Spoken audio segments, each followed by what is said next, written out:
Hello, and welcome to the 6th video in this tutorial series on Mountains, Digital Surf's industry standard software for profiler and microscope data analysis. In this video, we're going to take a closer look at the Mountains workflow and learn how to use it. The workflow is an interactive tree view. At a glance, we can see all the studiables in blue, operators in orange, and studies used in the document and the connections between them.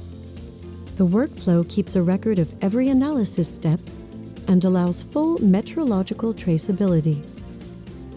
We can see and select studiables as well as substituting or removing them. For example, here is an analysis document I made with the abrasive 180 studiable, in which I used a few different operators and studies. If I'd like to apply this sequence to another studiable, I can easily do this via the workflow. The first way to do this is to select the studiable in the workflow and click on the icon. In the dialog that opens, select the studiable you'd like to use as a substitute. As you can see, the document has been updated automatically. Another way to do this is to drag and drop the new studiable from the File Explorer to the corresponding studiable in the workflow. When one studiable is replaced by another, all dependent elements are automatically updated. To modify an operator, click on it in the workflow. The operator dialog opens.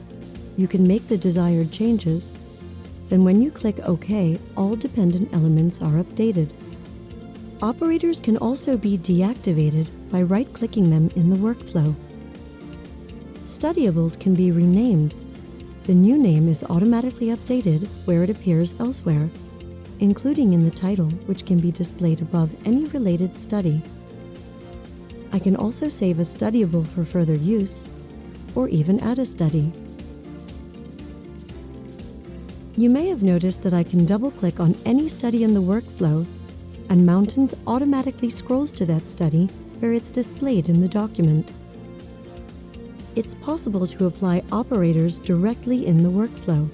Right-click any operator or study in the workflow, and you can directly insert an operator before that element.